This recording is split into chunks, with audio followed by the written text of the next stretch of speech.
Olá, tudo bem? Hoje vamos falar de um tema que é muito procurado em sites, nas redes sociais e que interfere diretamente na admissibilidade do recurso especial, a famosa súmula 7 do STJ.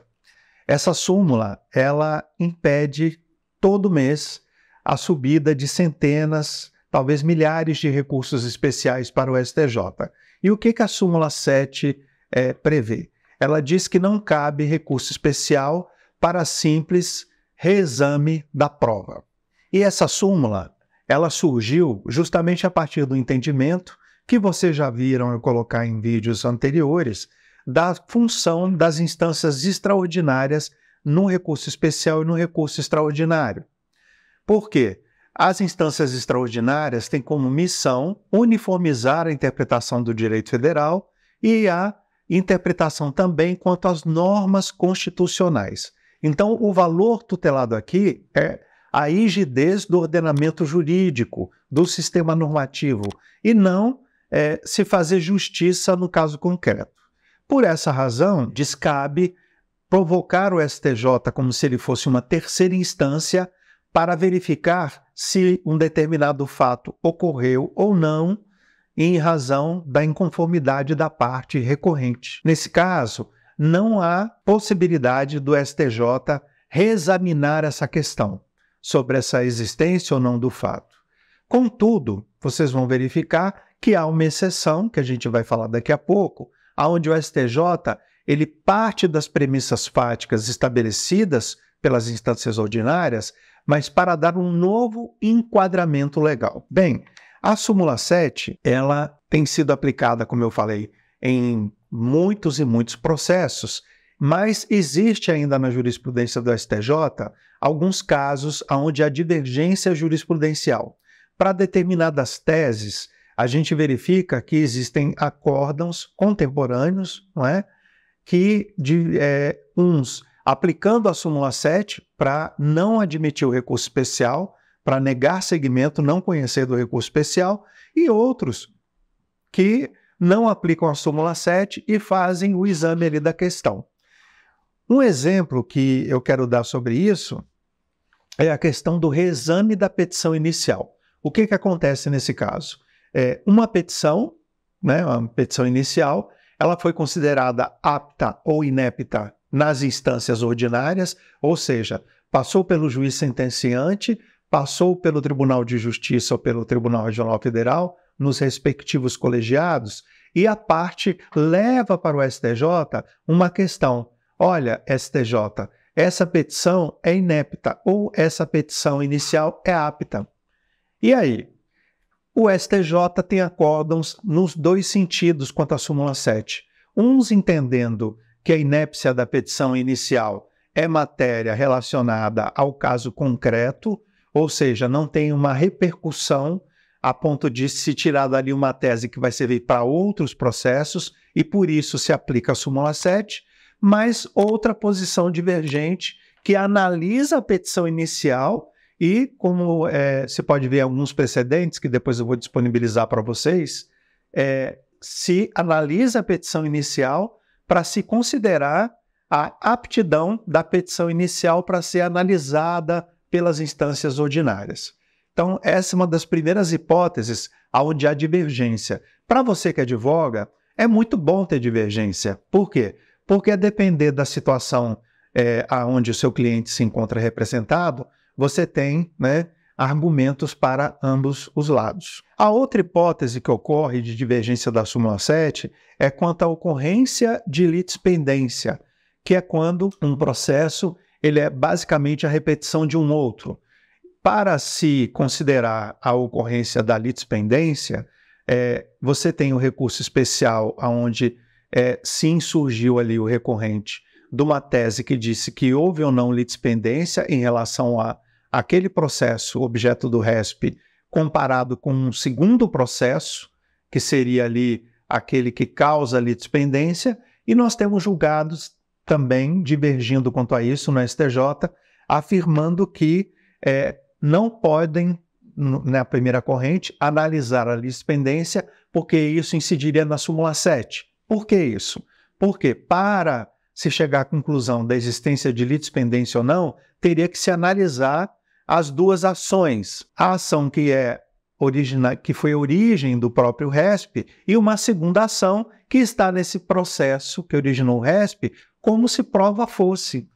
E aí se fazer essa comparação para ver se as mesmas partes, mesmo pedido, mesma causa de pedir. Então essa segunda corrente, ela entende que nesses casos não é cabível a súmula 7, porque poderia se examinar. Mas, como eu falei, há precedentes em sentido contrário. Uma outra hipótese, parecida com a da litispendência, é a ocorrência de violação à coisa julgada. Para se saber se a coisa julgada foi violada, tem que se olhar, não é, lá a sentença que transitou em julgado para se verificar se na fase de cumprimento daquela sentença houve ou não violação ao que foi decidido. Nós temos, até o presente momento, também divergência nesse sentido. Uns acórdãos entendendo que verificar se houve violação da coisa julgada ali na fase de cumprimento da sentença incide a súmula 7, e outros analisando a tese para afastar ou não essa alegada violação da coisa julgada. Um outro ponto que ocorre, e isso tem a ver com a função que o recurso especial tem no preenchimento dos conceitos jurídicos indeterminados, das cláusulas gerais, é em relação ao dano moral. O dano moral, nós sabemos, ele ocorre quando, segundo a jurisprudência do STJ, há um ato ilícito que gera um dano psíquico para aquela pessoa, que sofreu aquele dano, a ponto de ensejar uma reparação financeira para esse caso.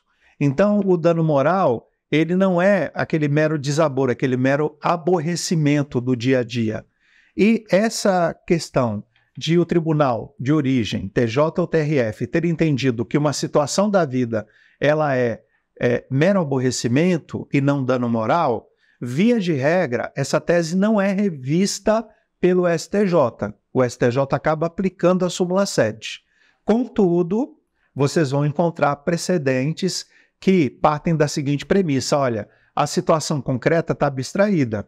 Foi dito no acórdão recorrido que a parte teve negado ali, por exemplo, a prestação de um serviço pelo qual ela tinha pago contratualmente, etc. Então, nesse caso, seguindo esse exemplo que eu estou dando, hipotético, o STJ pode considerar que aquele fato que ocorreu causou um dano psíquico, ultrapassando o mero dissabor, o mero aborrecimento e estabelecendo para aquele fato a denominação de dano moral. E aí estabelecendo, inclusive, o valor da indenização, que tem um efeito pedagógico, inclusive para que esse fato não se repita.